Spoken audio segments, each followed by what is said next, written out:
Romoronda raw para mambiktima sa NAIA Terminal 3 ang salisigang. Pero 5 hinihinalang miyembro nila ang nasa kote ng dahil sa nabulilyasong pagnanakaw. Nasa frontline ng balitang yan si Camille Samonte.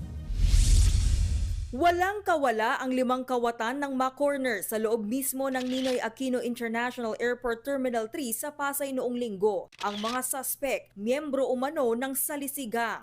Ayon sa Manila International Airport Authority, biglang dumami ang natanggap nilang reklamo mula sa mga pasahero na nanakawan sa airport. Sinasabing ang naturang grupo ang nasa likod ng mga nakawan sa Terminal 3 mula April 28 hanggang May 5. Dito na nagmanman ang Airport Police Department. Tinetsyempo raw ng salisigang ang pambibiktima tuwing alas 10 at alas 11 ng gabi dahil sakto yan sa palitan ng mga security personnel. Ang siste, isa raw sa mga miyembro ang magdidistract sa biktima habang kinukuha na ng mga kasabwat ang mga hindi nababantayang gamit gaya ng bag at gadgets. May 11 nang tinangkang pagnakawan ng grupo ang isang pasahero pero nabulilyaso ito. Nakapagsumbong din agad ang bibiktimahin. 5 sa grupo ang naaresto habang may 2 namang nakatakas. Nakuha sa mga suspect ang 2 cellphone at 1 laptop. Hinihinalang 10 ang miyembro ng salisigang sa paliparan. Sinampahan sila ng reklamong theft, resistance and disobedience to persons in authority at attempted escape. Patuloy na iniimbestigahan kung konektado ang grupo sa iba pang krimen.